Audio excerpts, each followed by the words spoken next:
Taipei, a bustling Asian metropolis. When the sun sets and the city winds down, the children of Taipei can be found here. What? This is what a typical Friday night looks like in the life of Chen and Shen. 从6点左右开始一路上课上到晚上10点回家。应该说下课就进班，基本上是每天都会来。Week after week, tens of thousands of students just like them go from after school straight to cram school. What is it all for? 对，来补习班就是准备考试，是为了拼一个比较好的学历吧。Taiwan's school system is basically a survival game. You take a standardized test to place into middle school, then another test for high school placement. If you don't do well on these two tests, you're out. Test prep courses, shouting motivational slogans, and endless practice tests. Students must do whatever it takes to survive. And this isn't just a Taiwan thing. Japan, China, Singapore, and South Korea all have similar educational systems. Among the largest cities in East Asia, an average of 6 out of every 10 students attend cram schools.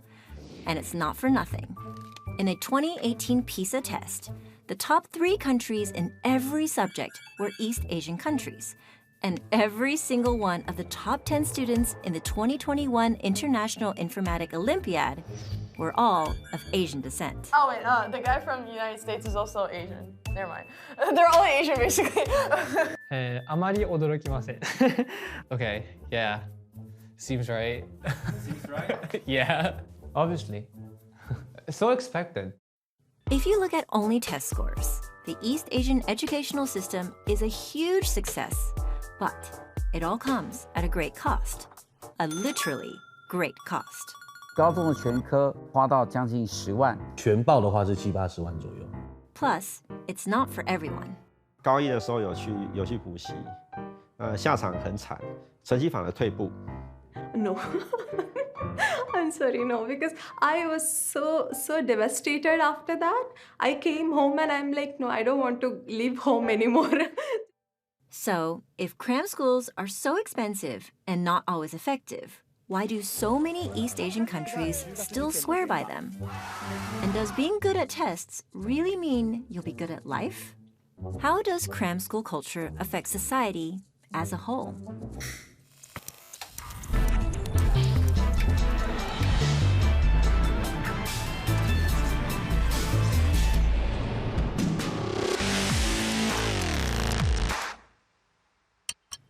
Question 1. Does being good at tests really mean you'll be good at life? The answer is absolutely. At least in ancient China, where testing reigns supreme. Here's a little story. This is Sun Jing, and this is Su Qing. They like to study, but studying makes them tired. So they did what typical people do. They took a nap. Then suddenly they realized they didn't want to be typical people. So Sun Jing took a rope, tied his hair to a pillar. That way he could study without falling asleep. Su Qing, on his end, took a sharp awl and stabbed himself every time he felt sleepy. Then he could study harder and longer. In the end, both these men became important officials in history, and their stories were combined and memorialized in the Chinese language as an idiom. 悬梁刺股的故事，对，以前国文课有教过这样子。努力不懈一直读书吧。The idiom 悬梁刺股 is still widely used to this day, which shows how being hardcore in your studies is fully ingrained in Chinese culture.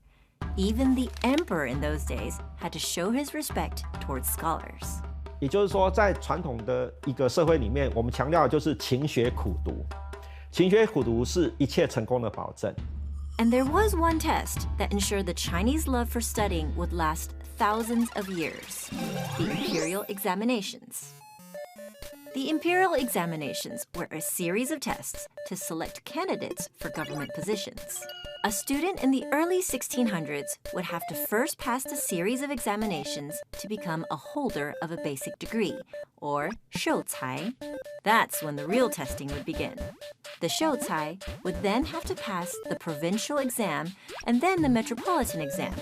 You fail, you lose. According to Qing Dynasty records, out of 10 million people, only 5 successfully went from Shouzai all the way to passing the metropolitan exam. You have a better chance of getting struck by lightning. Many people went well into their 40s and 50s, still trying to pass the first apprentice exam. But for those top gunners who made it to the end, the final palace exam was administered by the emperor himself. These lucky few received a new wardrobe, financial security, and honor for their family. All you needed was to get right with this test.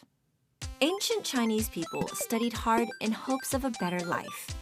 And since Chinese culture had a huge influence on surrounding areas, studiousness became a core value in the countries we know today as East Asia. 사농공상이라고 해가지고 공부를 하는, 나중에 그 정부에서 조정에서 일을 하는 이런 학자들, 선비들이 사회적 입지가 가장 높아요. 2,000 years later, people in East Asia still fervently believe in the importance of studying. But can such values really pass down through the millennia? 那原先我的想法也大致上是这样子，可后来发现其实没那么简单，能够让家里的孩子长期的去准备科举考试，其实那在总人口的百分比里面其实是不多的。我们如果要去思考说，在今天的社会，为什么升学主义的影响这么大的时候，我们得去思考一个问题，是因为我们今天的社会开始现代化。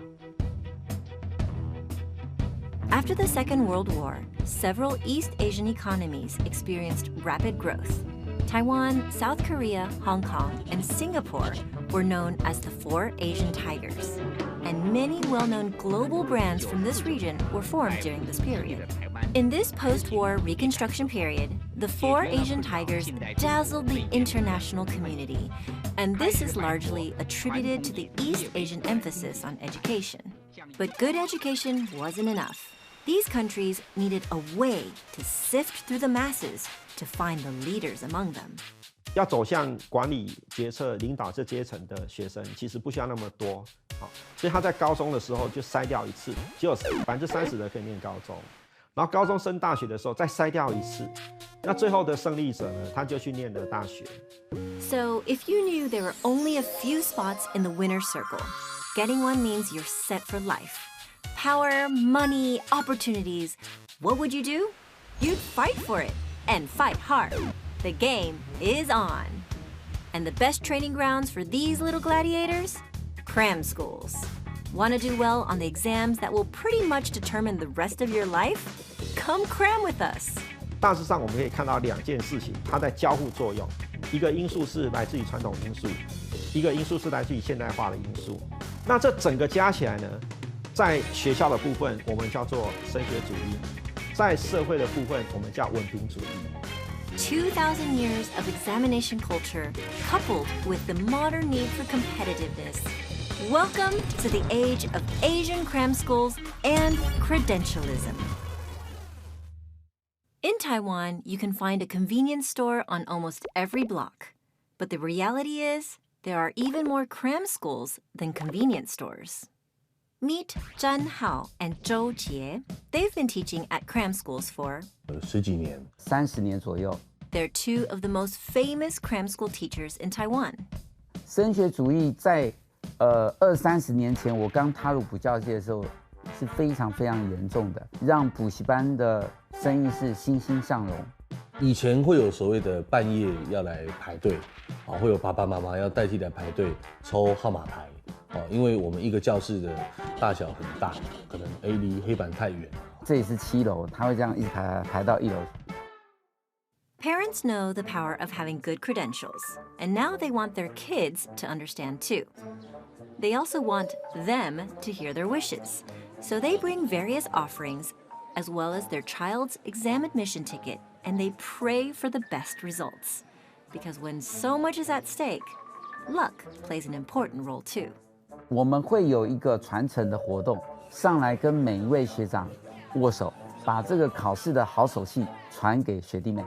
就主要也是怕孩子未来长大之后，这个没有办法顺利结婚，没有办法买房子，没有办法买车子，对不对？所以就为了怕这些事情啊。花了无数的心力跟资源，只为了让孩子能够得到这么好的一个机会。那这过程中是很辛苦的，他是非常理性的。Everything was building to this, the big moment. 初能学测共通試験 NEET and JEE. Known by different names in different countries, but its purpose and pressure are the same. University, entrance, exam. In South Korea, students study for an average of 11 hours a day. Some parents even set up a study cube for their kids. And in rapidly developing China and India, where competition is intense, entire towns have cropped up that are dedicated to cramming. You literally move into one giant cram school. Talk about immersion. People care about credit so much because, you know, if you don't have a particular credit, the top-notch companies, the top universities, they all have a cutoff. In all these different places, the goal is the same. Most people, well, at least most parents, believe that good credentials are the golden ticket to a good life. But what do kids sacrifice to get that golden ticket? 就会很累，比较累，蛮多压力的，对。现在来讲，就是会觉得成绩比任何东西都重要。会有点把学生压得喘不过气的感觉。I would show my mom like a grade. I'd be like, "Yo, mom, I got 100 on this quiz." My mom would be like, "100分是应该的."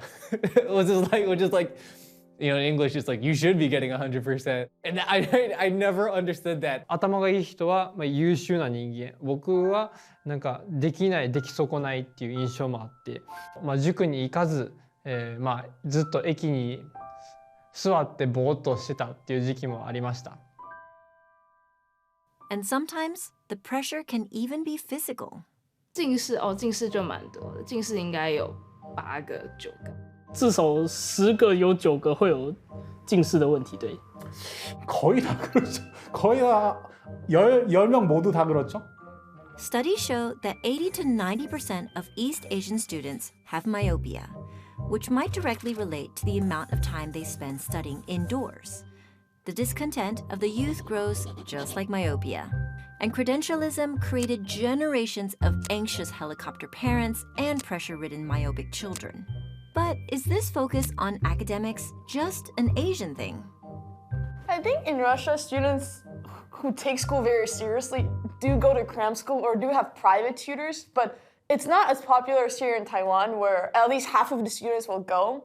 Actually, it is. One study shows that more than 50% of Russian students pay for cram schools or tutoring.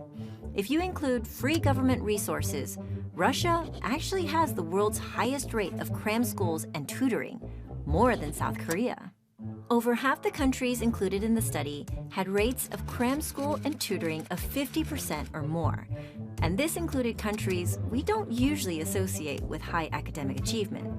Although this can mean different things in different places, most seem to agree that having a good degree is crucial to success, including this guy.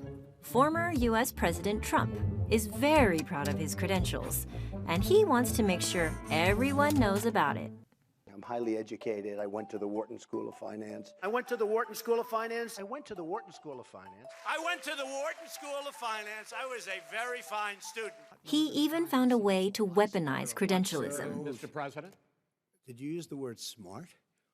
You graduated either the lowest or almost the lowest in your class. Don't ever use the word smart with me. Don't ever use that word. You might be thinking that guy is a bit of an exception. But one look at politicians in American and European countries, and you'll see that credentials do matter. The UK government has often been criticized for drawing its cabinet members from the same few private schools. And it's not just about power. How much money you earn seems directly correlated with your credentials. Take that Ivy League that Trump loves to talk about. Graduates of Ivy League schools in America have a 1 in 5 chance of becoming the top 1% in wealth, which touches on another issue. To even have a chance to go to those schools, you kind of have to be somebody. 2 out of 3 Ivy League students come from families in the top 20% of income in America. Whether it's academics, art, or sports, these families come prepared.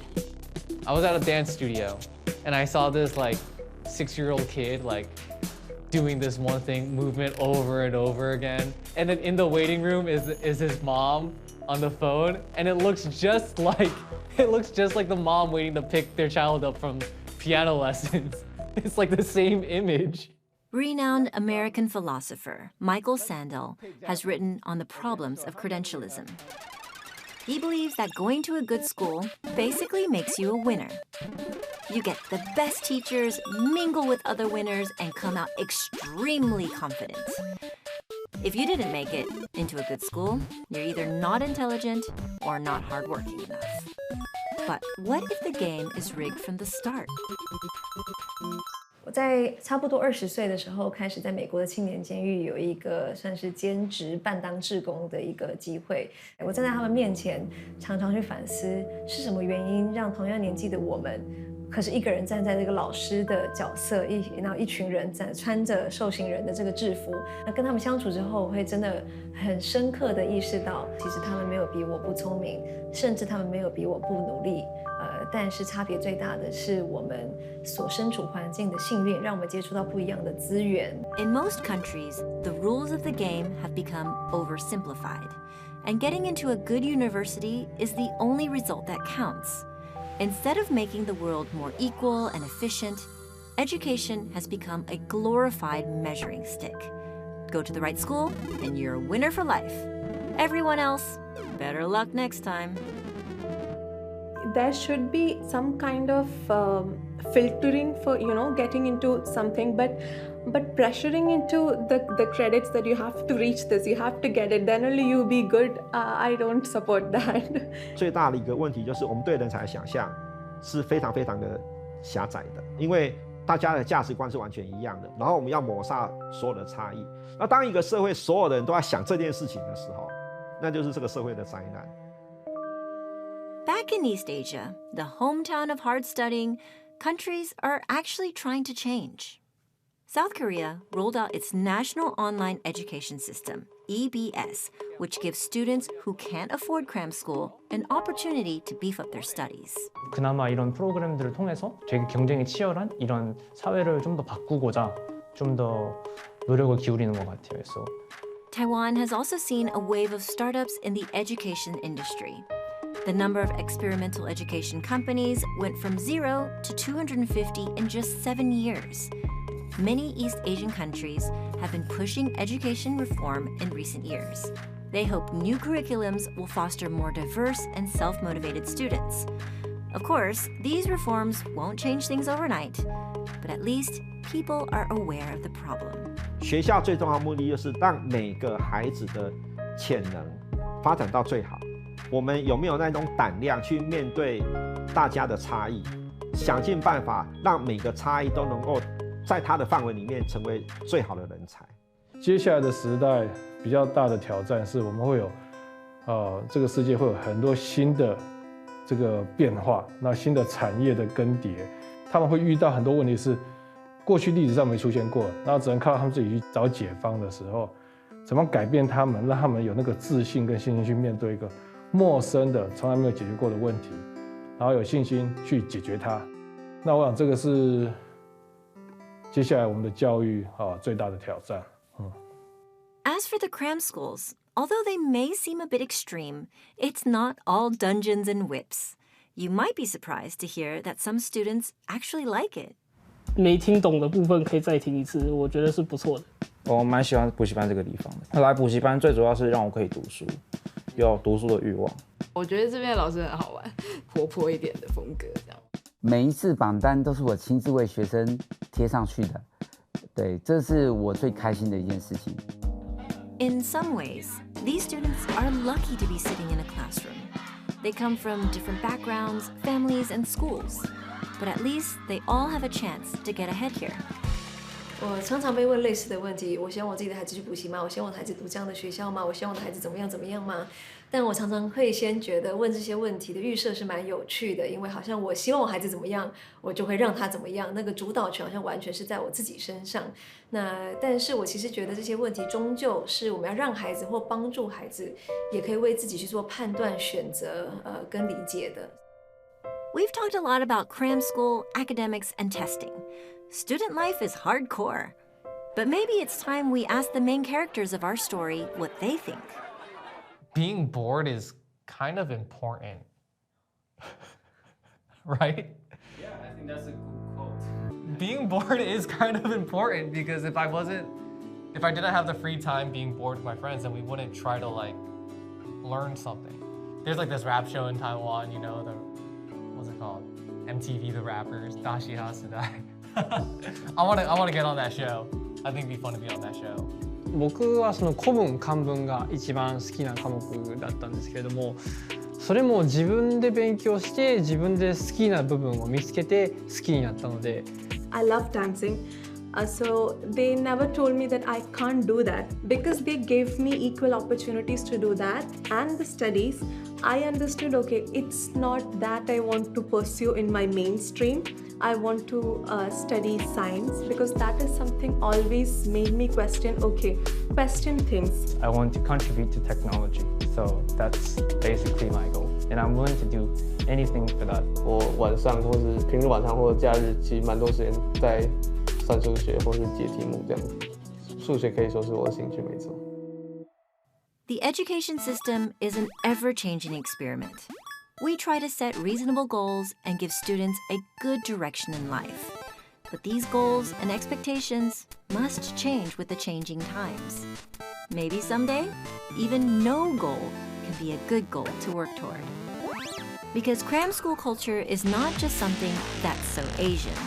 It's something all future generations will need to think about.